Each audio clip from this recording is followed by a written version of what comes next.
Yeah, good evening. I'm happy that I'm the first one who can present, because I'm the first one who can grab a B.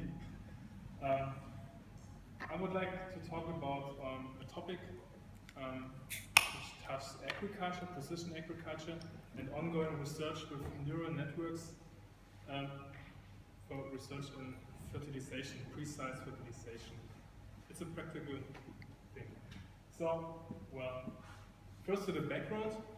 Well, I'm working at ESRI, but before my time at ESRI, I was scientific staff member at the Martin Luther University, working at the chair of farm management. So what I'm talking about today is about my work there, and I think it's still interesting because my colleagues are still working on this topic. Anyway, to the background of this chair of farm management.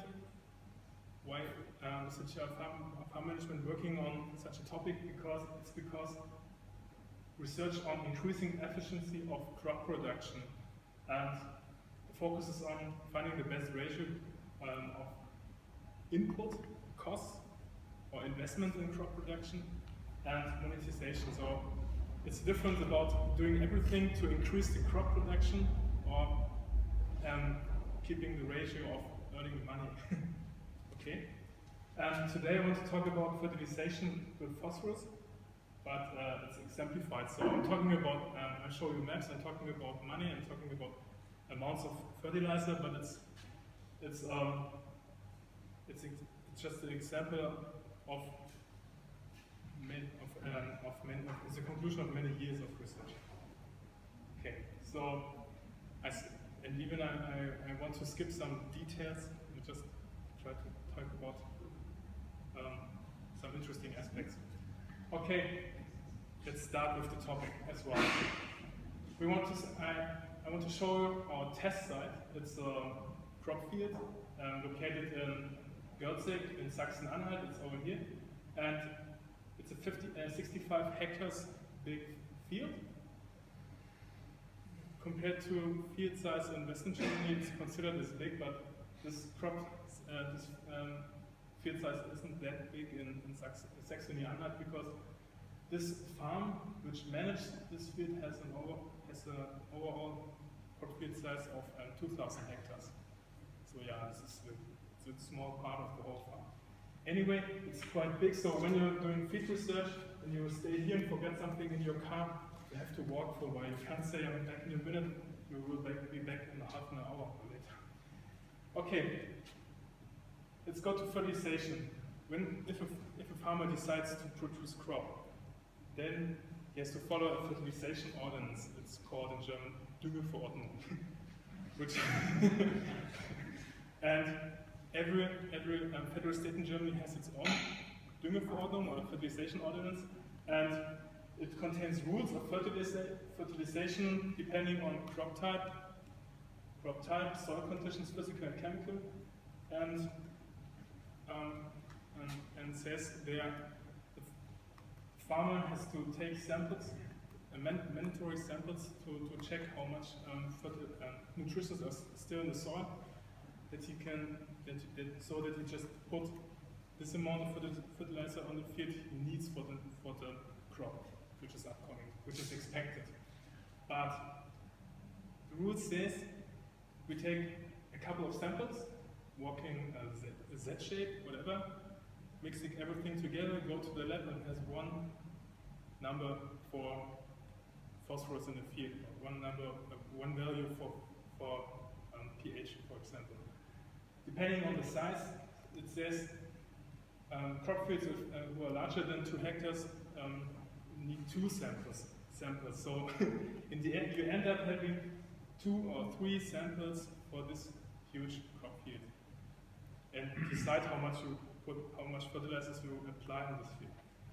But talking about distribution of some values of pH, for example, of phosphorus, or even yield, you see the distribution is very different. And you see, don't worry about those stripes, those are test stripes who are part of some field research, so this is correct. But have a look at P content classes or plant available content. You see the red areas have low content in the soil and the blue areas have too much. And the yield, you see, there's also a huge difference about yield distribution on the field as well. So it might be interesting to follow this approach called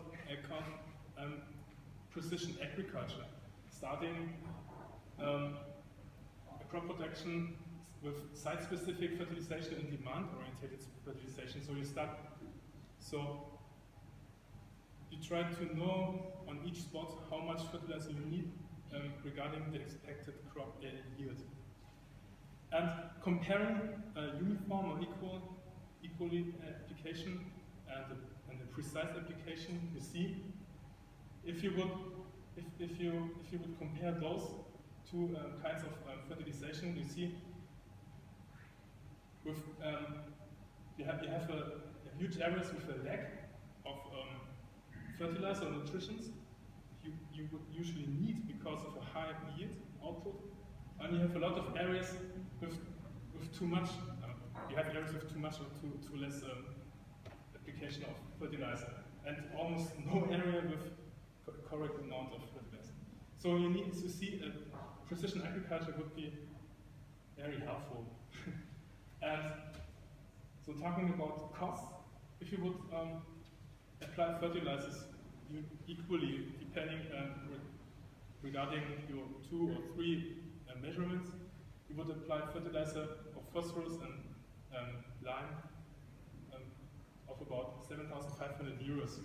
But because of the lack of nutrition, with precision agriculture, you would invest 8,200 euros, so a bit more.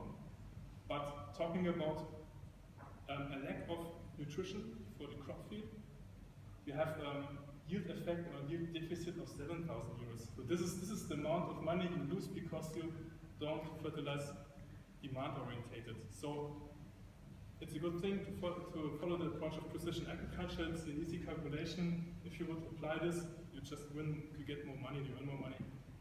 But because you have to take soil samples on each small plot, you have sampling costs of more than 10,000 euros.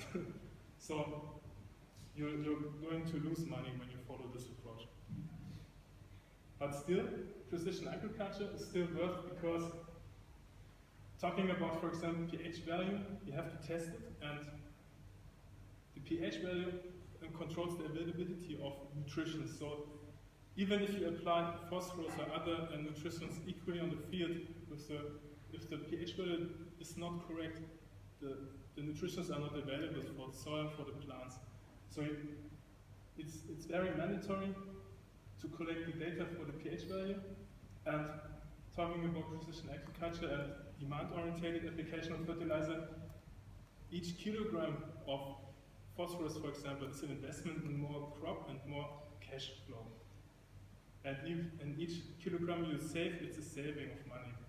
And phosphorus, for example, is very expensive. 1 kilogram of elementary phosphorus is 2 euros. And if you apply tons of phosphorus, plus minus 10 tons is money. And even here, this is also a pro-argument.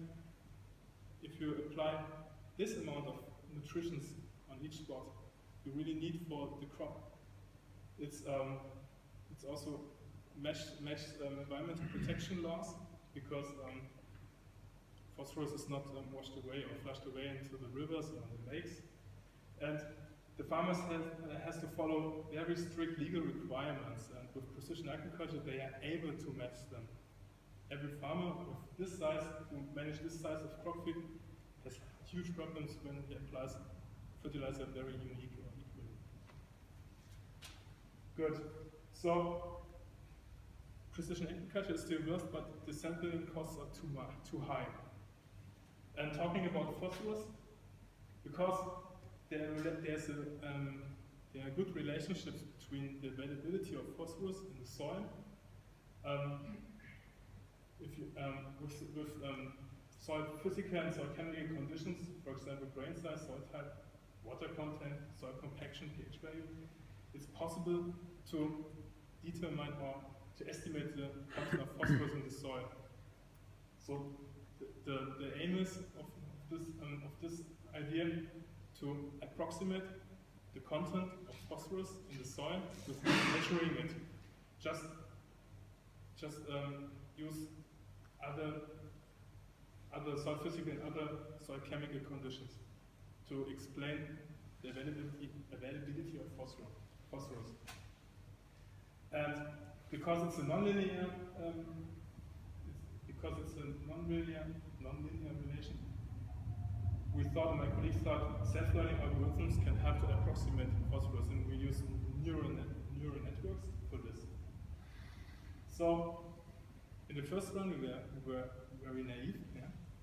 We put all our explanatory variables into one model, started a training, and started to estimate or approximate the target variable, which was part of the training, and we had a good outcome of 90% correct approximation. Starting with, this is called a self-test. When we try to approximate the future phosphorus value with for example, I have to restart again.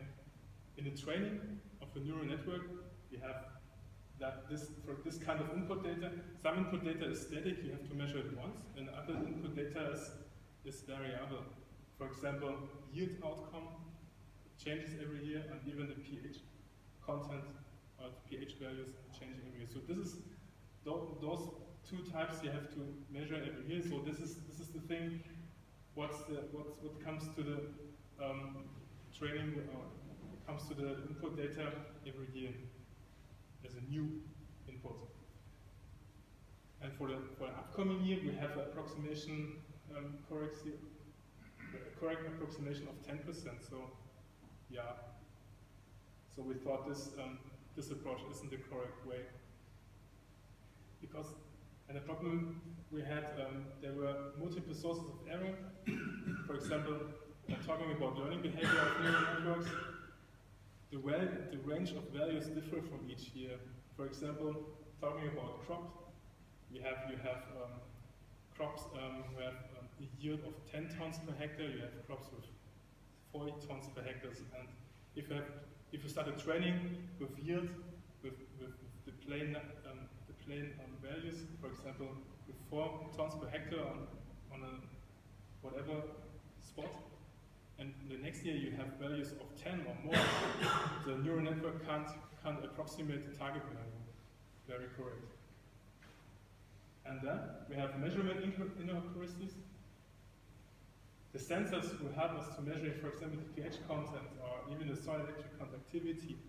You have inaccuracies like you know maybe from thermometers when you measure the temperature, 1 digit or 2 digits after the comma. 5 times you have 5 different measurements sometimes. And even one problem is the way of measuring disturbs the structure of the soil. For example, when you have a tractor pulling a sensor to measure the pH content, you start compacting the soil, which changes the way how the soil can store water, for example. It changes the water content in the soil. When you start to measure the soil electric conductivity, you have different values, because the way of measurement disturbs the object of interest. And then, talking about taking soil samples, the chemical reactions doesn't stop when you take them out of the soil. So the time between taking them out of the soil and bringing them to the laboratory, where you have the chance to stop the processes, change the contents, the plant available contents in the soil samples. And when you try to approximate the target values, you have unsupervised processes who change, for example, who disturbs the input data, for example, impact of animals. When you measure the yield with a harvester, and you reach an area where, for example, deers or wild pigs trample the crop, the harvester recognizes a low yield output, but it can be in this way that the yield was the best on this crop field. So you have a low yield outcome from the harvester, but the yield could be the highest on this field. So you can't really describe the relationship between the nutrition in the soil and the crop when animals destroy the yield of the crop. Okay. Anyway, so the second one was it's about learning behavior. Okay, now the second one we had to deal with we formulate different objectives dealing with uncertainties of the input data, for example, inaccuracies of the measurement methods. We have inaccuracies in our input data of for example, of the crop when the harvester was had made a wrong measurement of the crop, or sometimes maybe the driver forgot to switch on the data logger. We have missing data and so on. Yeah, and the suitability of output of the data application, so the approximate target value. So we're thinking about the learning behavior of neural networks, and we had an eye on scale of input data and the information quality of input data, information characteristics, for example, cardinal scale or ordinal scale. Depending on the scale, the neural network started to weight input and some variables and others not. Anyway, and even the sampling pattern, if you collect data regularly or not. And I did this with synthetic data, not real data, so I had a very close and well-known environment where I tested the learning behavior of neural networks. My conclusions were, for the practical application, you have to aggregate all the input data to the same scale, the largest scale of one input data. This is the scale you have to choose for the other input data. So, for example, if you have crop yield information for every 7 meters, but the largest scale is 36 meters, for example, you have to aggregate the crop or the yield data to 36 meters. Spatial aggregation. Okay, so the final solution, we call it intelligent zoning. Wasn't mine idea. Anyway. Yeah, because we learned with intelligent algorithms. Anyway. Let's start with explaining you how this final solution was looking like. All the input data, we started to cluster all input data, each input data into 5 clusters. The neural network approximated the target variable, also an output of 5 clusters, and the expression of the clusters was the expected phosphorus content level. So not the real amount of phosphorus in the soil, it was just the level of the soil. If you can expect a high level, so you have a high cluster value. If you have a low value, a low content of expected low content of phosphorus, you have a low cluster number. And this is, for example, a final output with real training data and approximation application for 2016, for example. You see, we have 5 clusters and 1 area with no approximation. And at those fields, the neural network had no output. It just stopped working. Anyway, you have clusters from 1 to 5, from low values to high values of expected P, phosphorus, and you start taking samples, real samples, but just a couple of them. So, for example, you have areas where you can expect low amounts of phosphorus in the soil. You start taking 1 sample here, maybe there. For example, at number 3, you have lots of areas for 3, so you start in a heterogeneous sample. For example, you take a sample here, there, for example, there, and for the others as well. In the end, we had, for example, for this sample, 11 samples for P content. And each soil sample for each class, so let's say, for example, for areas where we took a sample on zones with cluster number 5, the samples got mixed, and the original or the real content was connected with those areas. So because we assumed that each area with the same cluster has similar amounts of phosphorus in the soil. And talking, and because we had also real test site, because during the research we had also we took samples as well, like the precision agriculture approach, and compared the outcomes of precision agriculture and those intelligent zoning. And you see, if you compare precise and intelligent zoning of let's say targeting of P or phosphorus in the soil, we have areas where we have a correct amount of given fertilizers, of expected fertilizers we have to give. Yeah. And still some areas where we would give too much or too less phosphorus compared to a precision agriculture approach.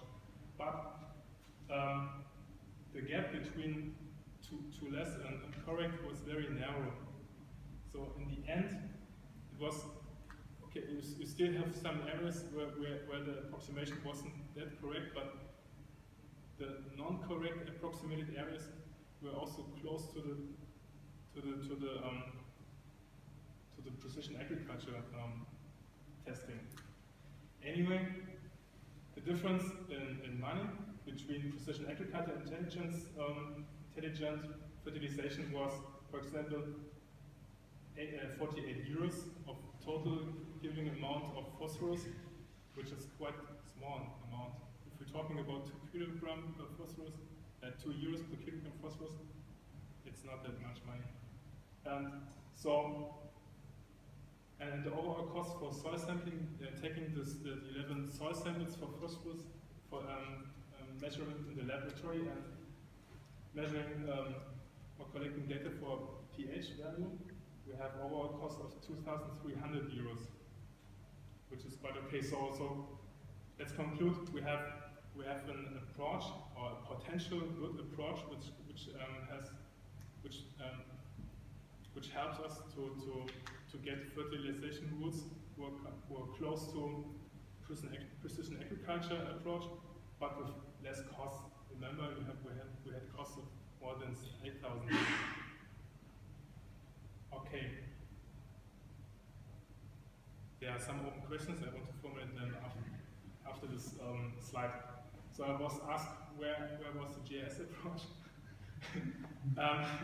GIS was a huge part in this approach because we got data from the machinery, from different sensors. We had to review this data and correct the input data. I said the harvester also produced wrong data, collecting data. Then we need a spatial weighted aggregation of the different scales to a single scale. We used in our approach. Then I used the average, for example, for ArcGIS to use R for clustering and neural network approaches. And then all the results went back to the GIS where I followed mapping procedures and spatial information procedures for the machinery back for fertilization. Anyway, good. And then we have some open questions and ongoing research. My former colleagues are still doing this. We have, for example, an open question about what if we use the approximated p-values for the next input day, for the next training of neural networks, because we have different scales, because the zones are bigger than 36 meters, for example, or bigger than the usual precision agriculture approach. What about the cost of one-time measurements? I said there are some values or explanatory variables you have to just measure once. For example, the grain size of the soil doesn't change really that. But the cost, for example, to determine, for example, to measure the grain size of the soil, clay, silt, sand content, was about 30,000 euros. So yeah, you have to talk about investment in your precision agriculture or intelligent zoning approaches. But answering those questions, former colleagues, or there are still ongoing projects to invent sensors or use sensors, or already giving sensors for deep direct measurement or indirect measurement determination of target values. For example, X-ray, you could use X-ray to measure the elementary part of phosphorus in the soil,